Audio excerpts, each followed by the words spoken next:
앞 슬라이드에서 멘델 유전의 기본 법칙을 설명하고 있었는데요.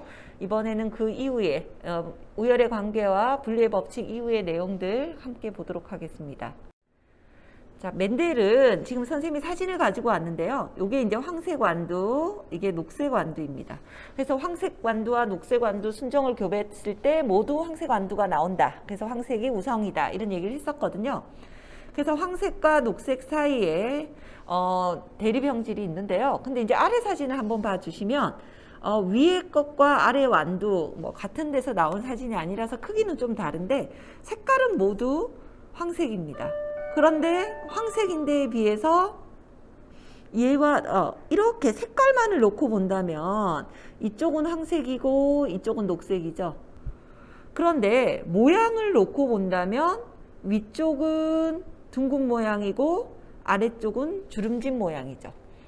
자, 앞에서 말한 것처럼 색깔만 보거나 아니면 모양만 봤을 때 한 가지 성질만을 가지고 얘기를 할 때 둥그냐 주름지냐 또는 황색이냐 녹색이냐를 갖고 본 것이 단성 잡종이라면 이번에 멘델은 뭘 봤냐면 그럼 색깔과 모양을 우리 동시에 한번 살펴보자. 얘는 둥글면서 황색인 경우 이번에는 둥글면서 녹색인 경우 주름지면서 황색인 경우 주름지면서 녹색인 경우 이 경우에 어떻게 유전 현상이 이루어지는지를 살펴보자 라고 했습니다. 이것을 두 가지 성질을 함께 고려해 본다 해서 양성잡종이라고 이해하시면 됩니다. 실제로 멘델이 둥글면서 황색인 색깔과 모양을 동시에 고려한 둥글면서 황색인 순종의 완두를 주름지면서 녹색인 완두랑 교배해서 잡종 1대를 얻었더니 모두 둥글면서 황색이 나왔습니다. 자, 이건 앞에서 말한 뭐에 해당할까요? 우열의 법칙에 해당하는 거겠죠? 모양에서는 둥근 거, 색깔에서는 황색이 겉으로 드러난 거죠. 이번엔 얘를 자가수분시켜서 자소를 얻어서 둥글면서 황색인 거, 둥글면서 주름진 거, 주름지면서 황색인 거, 주름지면서 녹색인 것을 따로따로 몇 개인지를 헤아려 봤더니 이렇게 개수가 나왔습니다. 비례식을 약 찾아봤더니 9대 3대 3대 1이었습니다. 자, 이 앞의 현상을 설명하면서 멘델은 이제 또 하나의 가설을 수립했는데요. 뭐라고 말했냐면 두 가지 형질, 앞에서 얘기한 거로는 완두의 모양 형질과 완두의 색깔 형질의 유전에서 각각의 형질은 서로 영향을 주지 않고 독립적으로 분리된다라는 설명을 했습니다. 그래서 후손 사람들이 이 법칙을 독립의 법칙이라고 이름을 붙였습니다.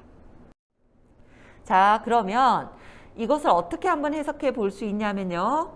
둥글고 황색. 자, 형질이 두 개니까요. 하나의 형질을 결정하는 유전자가 두 개여야 되니까 둥근 걸 결정하는 유전자 라지 R, 황색을 결정하는 유전자 라지 Y, 그러니까 유전자를 형으로는 4개를 써야지만 이 형질에 대한 설명이 되겠죠. 이번엔 주름지고 녹색인 것을 스몰 r, 스몰 y로 교배를 해서 생식세포를 만들어지는 과정을 상상해서 써봤습니다. 이거 무슨 법칙이 적용된 거죠?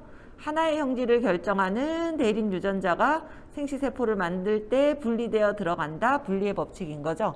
그 결과 잡종일 때는 라지 R, 라지 Y, 스몰 y가 만들어지는 것입니다. 그런데 라지 R, 라지 Y, 스몰 y인 경우에는 겉으로 보기에는 둥글고 황색이 만들어지겠죠. 우열의 관계에 의해서. 그런데 얘가 자손을 만드는 생식세포가 만들어질 때는 자, 모양을 결정하는 유전자와 색깔을 결정하는 유전자가 분리되어 들어가는데 이 라지 R과 라지 Y 유전자가 서로 영향을 주지 않고 각각 독립적으로 분리된다는 것입니다. 라지 R이 가는 곳에 라지 Y가 갈 수도 있고 스몰 y가 갈 수도 있고요. 이렇게 해서 만들어질 수 있는 총 종류의 생식세포는 4가지입니다. 그들이 각각 교배해서 만들어지는 자손들을 모두 여기 써봤고 그렇게 해서 만들어지는 유전자형을 모두 썼습니다. 그리고 그 겉모양이 어떨지를 그림으로 나타낸 것입니다. 한 두 가지 정도만 선생님하고 예로 들어볼게요. 라지 R, 스몰 R인 경우에는 겉모습은 뭐가 될까요? 둥글다 되겠죠? 스몰 Y는 녹색이다 됩니다. 자, 그래서 그 개수를 구해봤더니 둥글고 황색인 게 9개 나오면 둥글고 녹색인 거는 3개, 주름지고 황색인 것도 3개, 주름지고 녹색인 것도 1개가 나오게 되는 것입니다. 자, 둥글고 황색이 나온 건 우열의 원리고요. 이때 분리되어 들어간다라고 말하는 건 분리의 법칙이겠죠. 그러면 여기서 독립의 법칙은 어떻게 이해를 해야 되냐면, 자, 우리 잡종 2대, 양성 잡종의 잡종 2대에서 모양만 한번 살펴보겠습니다. 자, 모양만 살펴보면 이렇게 생긴 완두와 이렇게 생긴 완두는 하나의 형질이죠. 모양으로 말하면 둥근 형질. 둥근 형질이 몇 개 있냐 봤더니 둥글다 라고 말하는 게 12개입니다. 주름진 거는 4개죠. 이걸 약분하면 3대1이 나옵니다. 자, 색깔만 보면 이번에는 요렇게 된 것이 황색, 요런 모양, 어떤 모양이든 이거는 녹색인 것인데요. 역시 12대4, 3대1이 되는 것입니다. 이걸 가지고 뭐라고 설명했냐? 자, 이 3대1 뭐였죠? 우리가 색깔은 신경 쓰지 않고 모양의 형질의 유전에만 실험해서 조사를 해봤을 때도 잡종 2대에서 둥근 것과 주름진 게 3대1이 나오고, 모양 말고 색깔만 놓고 봐도 3대1이 나왔는데, 두 개를 같이 고려한 실험에서도 모양만 또는 색깔만 생각할 때와 똑같은 결과가 나왔다는 것입니다. 무슨 말이냐?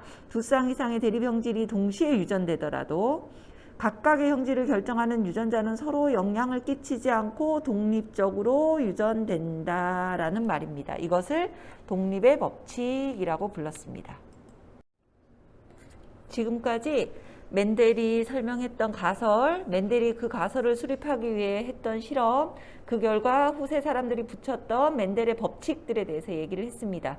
자, 멘델이 1800년대 중반 사람인데요.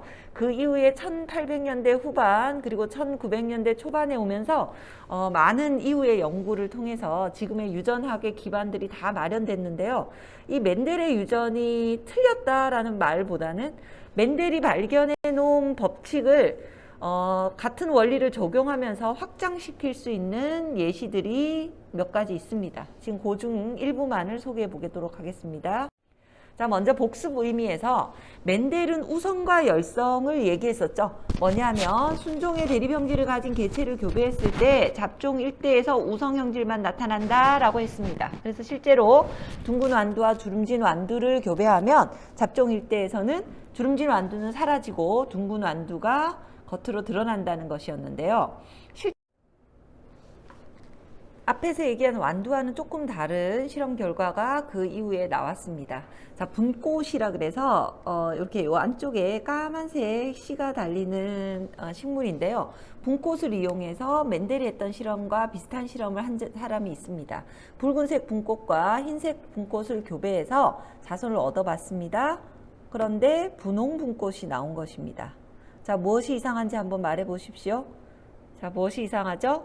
자, 멘델은 뭐라고 했냐면 붉은 분꽃이나 흰 불꽃 사이에 대립형질 사이에 우열 관계가 있어서 잡종일 때는 그 중에 하나가 겉으로 드러난다. 그것을 우리가 우성이라고 한다라고 했는데 이번에는 붉은색도 아니고 흰색도 아닌 중간색, 분홍색이 나온 것입니다.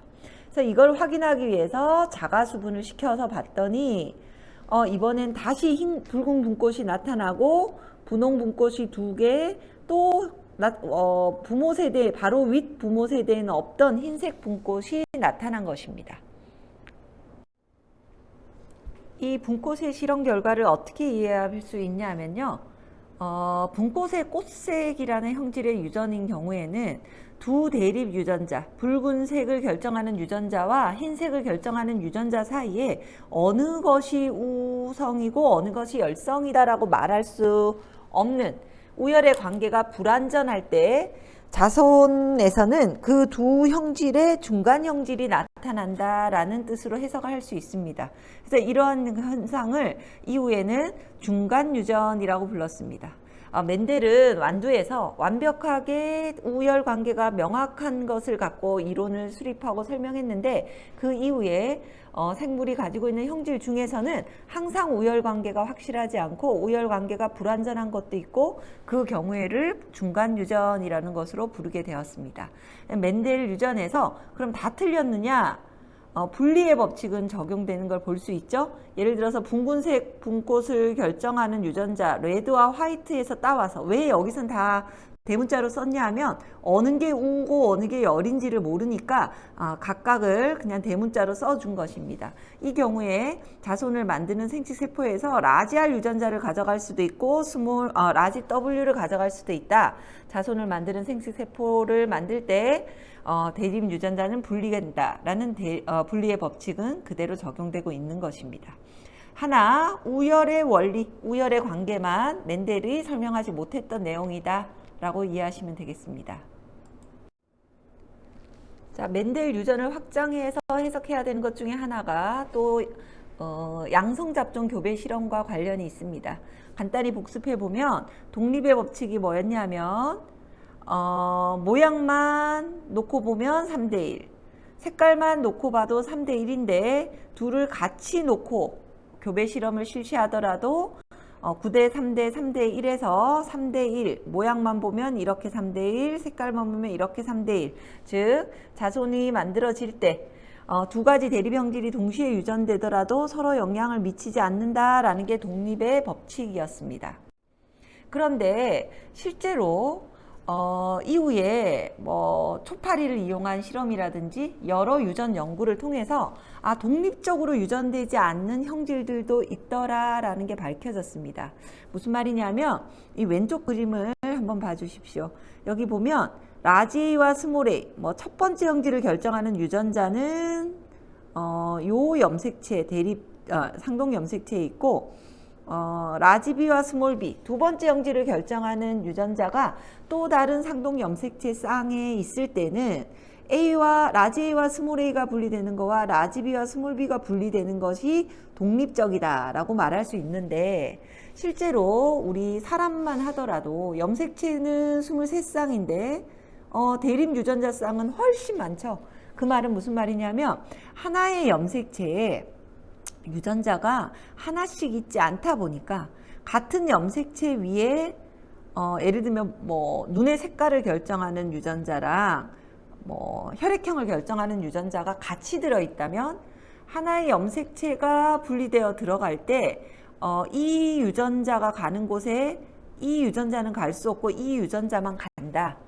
자, 독립적으로 라지 A와 스몰 b가 독립적으로 왔다 갔다 하지 못하고 서로 함께 이동할 때 우리는 독립의 법칙이 적용되지 않는다라는 걸 이해할 수 있습니다.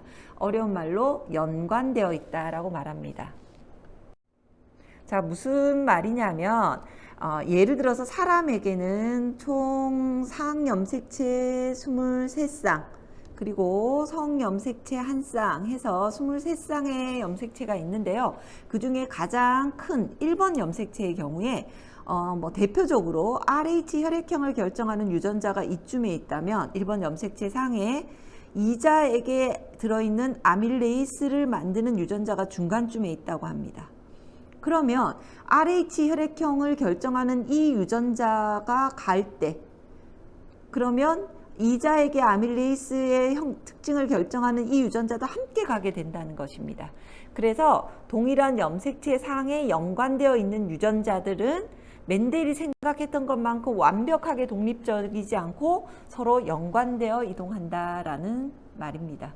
이 연관 유전에 대해서는 조금 더 단계가 올라가고 나서 다시 학습할 기회가 있을 것입니다.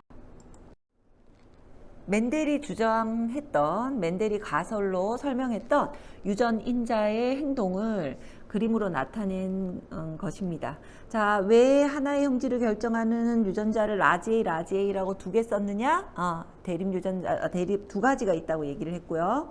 그 다음에 자손을 만들 때 둘 중에 하나만 들어간다 라고 얘기했고, 그 둘이 만나 자손을 이루면 라지 A 형질과 스몰 a 형질이 있을 때 겉으로 드러나는 것은 라지 A 형질이다. 우열관계 얘기했었습니다.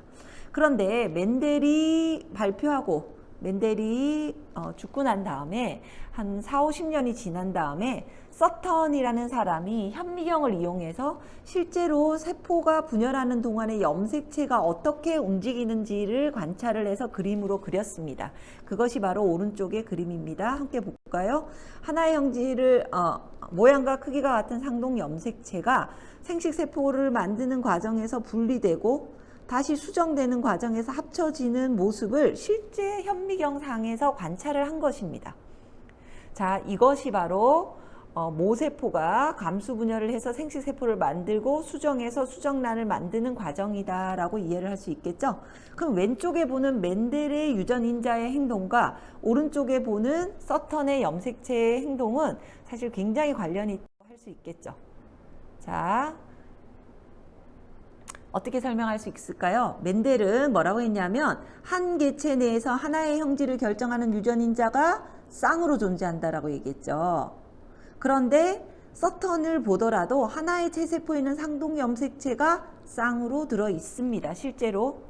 자, 그리고 멘델은 대립 유전인자라는 말을 썼죠. 생식세포가 만들어질 때 분리된다라고 가설을 말했는데 실제로 서턴이 현미경으로 관찰했더니 상동 염색체는 감수분열, 그 중에서도 1분열이 일어났을 때 분리되어 들어가더라라는 걸 관찰했습니다. 자, 멘델은 생식세포는 대립 유전인자 중 하나만 가진다라고 했는데 실제로 생식세포는 상동 염색체 중 하나만을 갖습니다. 그리고 멘델은 대립 유전자는 합쳐진다라고 했는데 서턴도 실제로 합쳐지는 걸 관찰했습니다. 그래서 우리 정리해보면 멘델이 주장한 유전인자의 행동과 그 이후에 서턴이 관찰한 염색체의 행동은 일치하고 있습니다. 따라서 여기서 우리 뭘 알 수 있을까요? 멘델이 말한 이 유전자가 서턴이 관찰한 염색체 위에 존재하더라 라고 해서 이것을 염색체설이라고 부릅니다. 서턴은 유전자는 염색체 위에 있고 존재하는 작은 입자이며 염색체를 통해 자손에게 전달된다 라고 설명했습니다. 우리 멘델의 유전 법칙 수업을 마무리하는 과정에서 첫 번째 영상에서 다루었던 혼합 유전설과 입자 유전설을 한번 다시 생각해 봅시다. 자, 뭐라고 말했냐면은 혼합 유전설은 부모가 가진 형질이 자손에게 섞여 들어간다라는 거고요. 입자 유전설은 유전자는 섞이지 않고 본질은 유지한 채로 전달된다. 자, 그럼 우리가 멘델이 말한 유전인자라는 것을 통해서 멘델 예를 들면은 둥근 완두를 자가수분 시켰더니 둥근 것도 나왔지만 부모에게는 없었던 주름진 것도 나왔다.